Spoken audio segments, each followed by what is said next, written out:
미라클모닝 141페이지 9. From unbearable to unstoppable.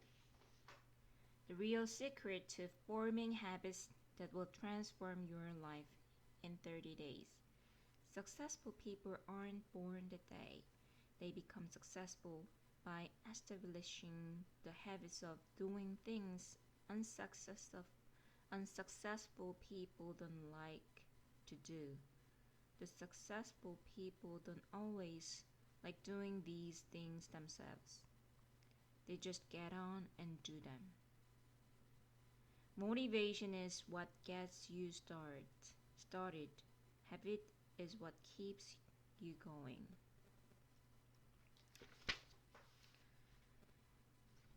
It's been said that our quality of life is created by the quality of our habits. If a person is living a successful life, then that person simply has the habits in place that are creating and sustaining their levels of success. On the other hand, if someone is not experiencing the levels of success they want, no matter what the area, they simply haven't committed to putting the necessary habits in place which will create the results they want. Considering that our habits create our life, there is arguably no single skill that is more important for you to learn and better than controlling your habits. 깜짝이야.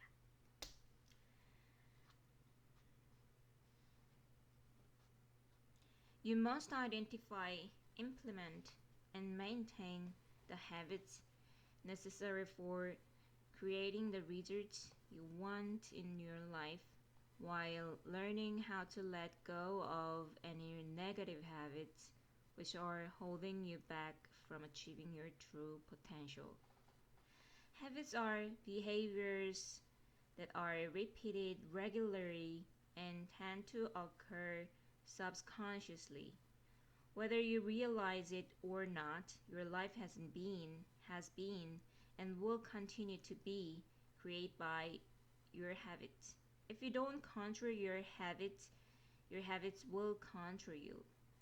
Unfortunately, if you're like the rest of us, you were never taught how to successfully implement and sustain, aka master, positive habits. There's no class offered in school called habit mastery.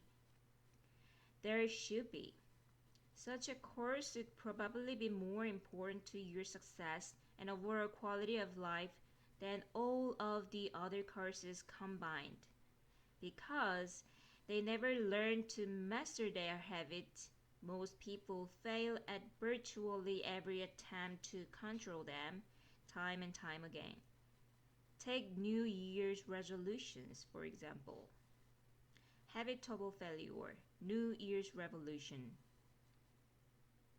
Every year, millions of well-intended people make New Year's resolutions, but less than 5% of us stick to them. NYR is really just a positive habit, like exercising more early rising. You wanted to incorporate into your life, or a negative habit like smoking or eating fast food you want to get rid of. You don't need a statistic to tell you that when it comes to NYRs, most people have already given up and thrown in the towel before January has been come to a close. Maybe you've seen this phenomenon in real time. If you've ever gone to the gym the first week of January, you know how difficult it can be to find a parking spot. It's packed with vehicles owned by people with good intentions and armed with an NYR to lose weight and get in shape. However, if you go back to the gym closer to the end of the month, you will notice that half of the parking lot is empty. Not armed with a proven strategy to stick with their new habits, the majority continue to fail. Why is it so difficult to implement and sustain the habits wanted to be happy, healthy, and successful? Addicted to the old.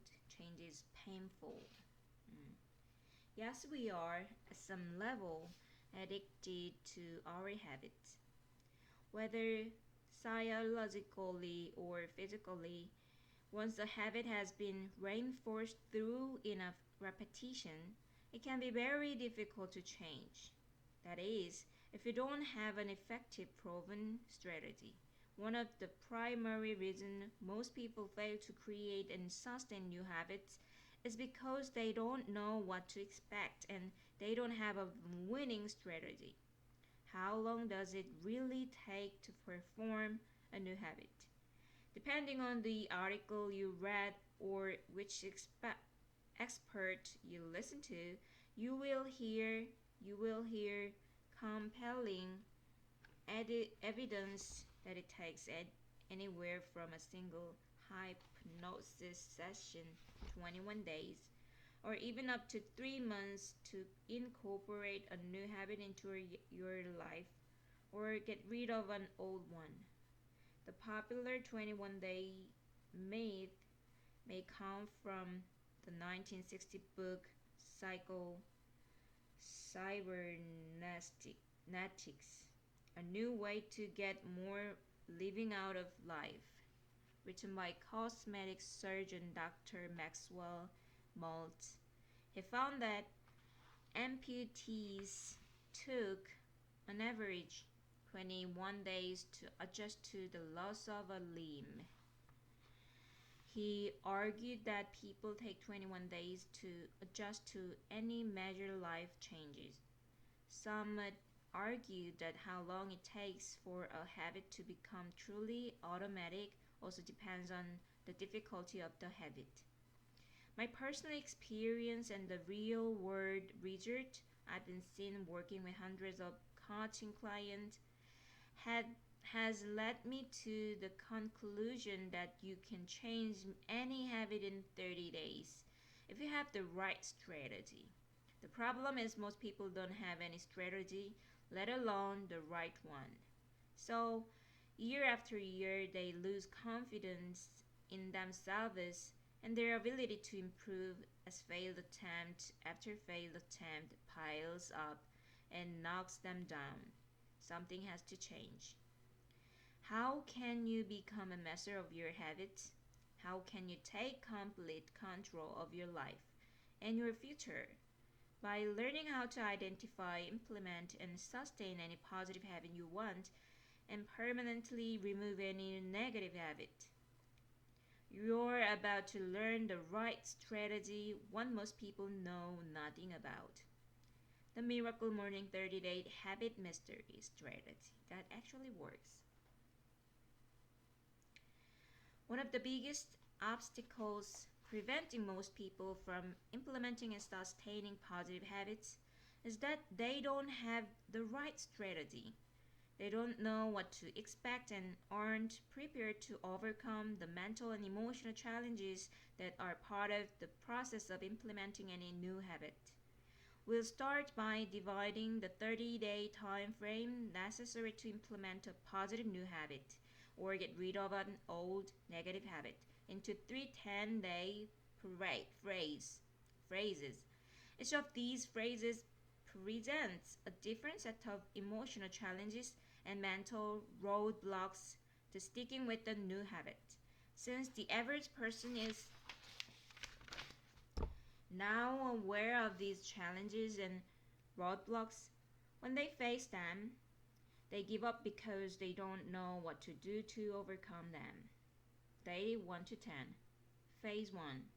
Unbearable. The first 10 days of implementing any new habit or ridding yourself of any old habit can feel almost unbearable. Although the first few days can be easy and even exciting because it's something new, as soon as the newest wears off, Reality sets in. You hate it. It's painful. It's not fun anymore.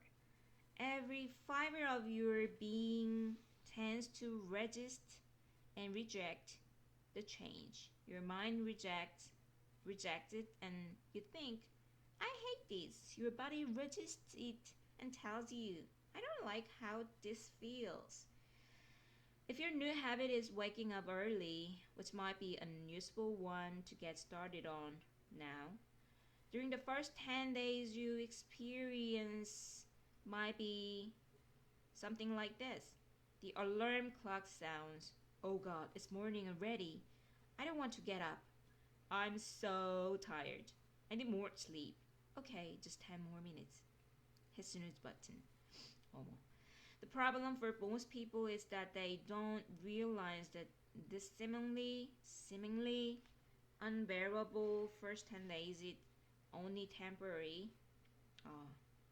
Instead, they think it's the way the new habit feels and will always feel, telling themselves, if the new habit is this painful, forget it.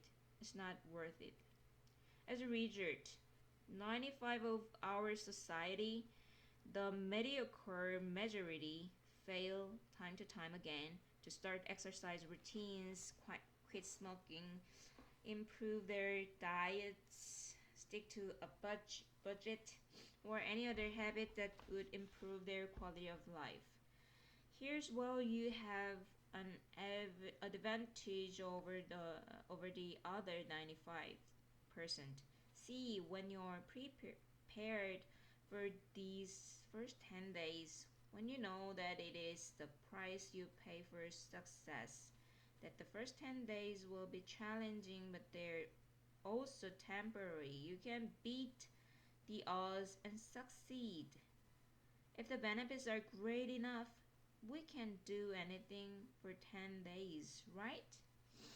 So the first 10 days of implementing any new habits aren't a picnic. You will defy it. 뭐지? You might even hate it at times, but you can do it, especially considering it only gets easier from here, and the reward is, just the ability to create everything you want for your life. Phase 2, uncomfortable. After you get through the first 10 days, the most difficult 10 days, you begin the second 10-day phase, which is considered a pleasure. You will be getting used to your new habit. You will also have developed some confidence and positive association to the benefit of your habit. While days 11 to 12, 20 are not unbearable, they are still uncomfortable and will require discipline and commitment on your part. At this stage, it will still be tempting to fall back to your old behaviors. Referencing the example of waking up early as your new habit, it will still be easier to sleep in because you've done it for so long. Stay committed. You're already gone from unbearable to uncomfortable, and you are about to find out what it feels like to be unstoppable. 잘 모르겠는데. Day 21 to 30, phase 3, unstoppable. When you enter the final 10 days, the home stretch, the few people that make it this far must always make a detrimental mistake, adhering to the popular advice from the many experts who claim it only takes 21 days to perform a new habit. Those experts are partly correct. It does take 21 days, the first 2 phrases, to perform a new habit. But the third 10-day phase is crucial to sustaining your new habit long term. The final 10 days is where you positively reinforce and associate pleasure with your new habit. You've been primarily associating pain and discomfort with it during the first 20 days. Instead of hating and resisting your new habit, you start feeling proud of yourself for making it this far. Phase 3 is also where the actual transformation occurs as your new habit becomes part of your identity. It transcends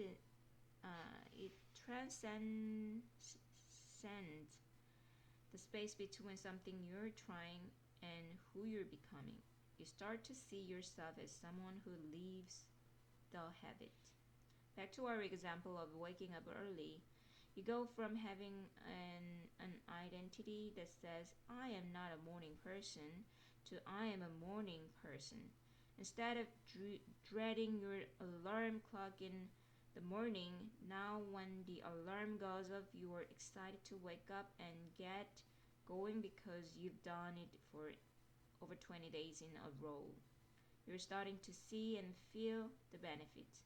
Too many people get overly confident, pat themselves on the back, and think, I've done it for 20 days, so I'm just going to take a few days off. The problem is that those first 20 days are the most challenging part of the process. Taking a few days off before you've invested the necessary time into positively reinforcing the habit makes it difficult to get back on. It's days 21 to 30 where you really start enjoying the habit, which is what will make you continue it in the future.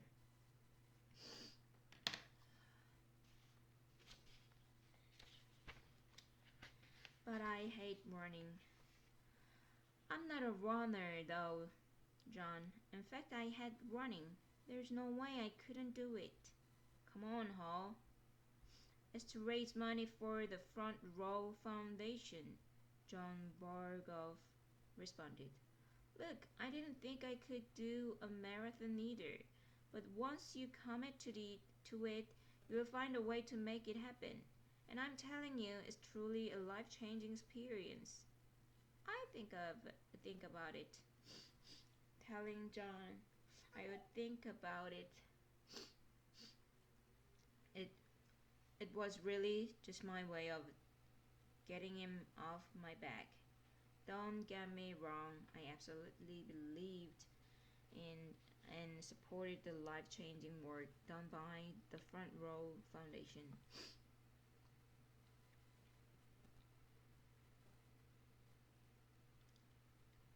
I had been donating money to the organization for years, but writing a check was a little easier than running a marathon. Unless I was being chased, I hadn't intentionally run so much as a block in the 10 years since I graduated high school. And even back then, I only ran to keep from failing PE class. Besides, ever since breaking my femur and pelvis in the car accident back when I was 20, I was always afraid of what might happen if I put too much pressure on my leg.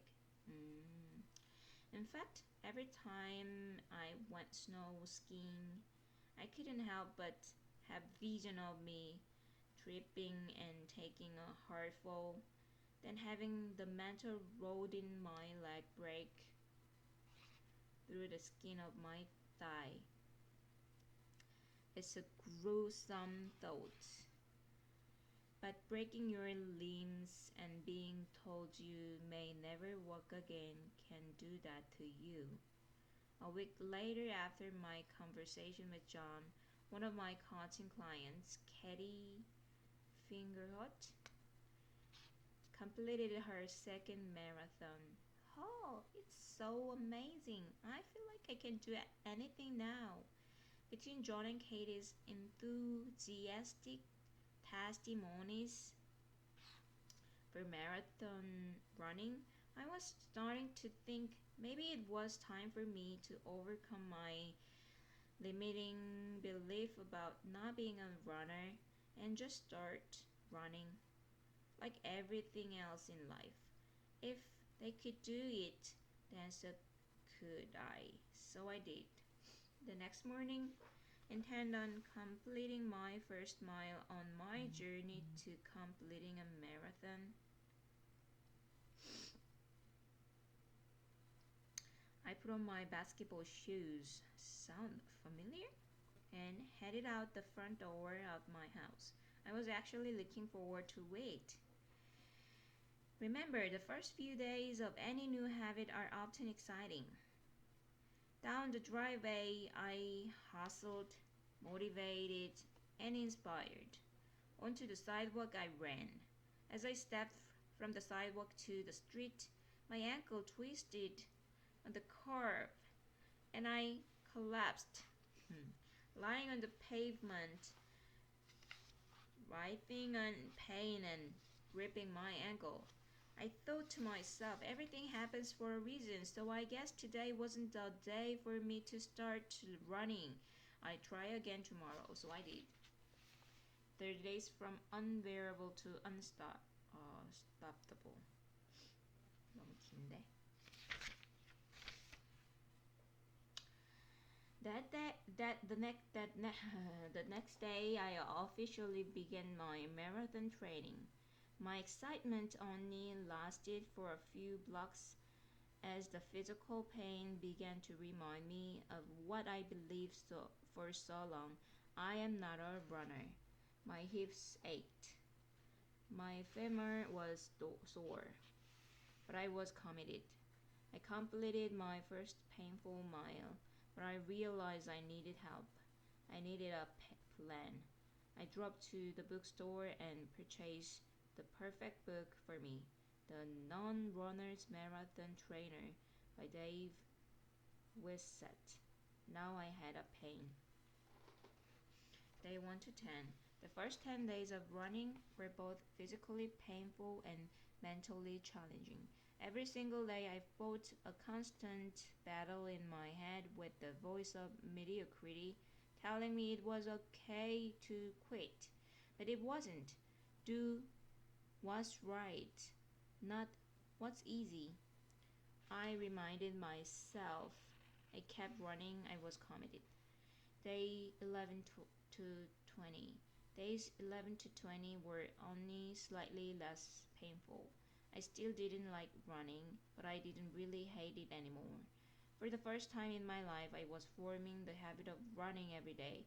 It was no longer this scary thing I only watched other people doing on the sidewalk while I was driving my car. After nearly 2 weeks of daily running, it was starting to feel normal for me to wake up early every day and just go for a run. I remained committed. Days 21 to 30. Days 21 to 30 were almost enjoyable.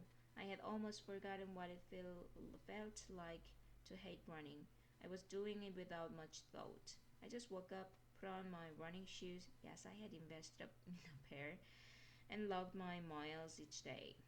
The mental battle was gone, replaced with reciting positive affirmations of listening to self-improvement audios while I ran. In just 30 days, I had overcome my limiting belief that I couldn't run. I was becoming what I would have never imagined in a million years. I was becoming a runner. The rest of the story, 52 miles to freedom. Really?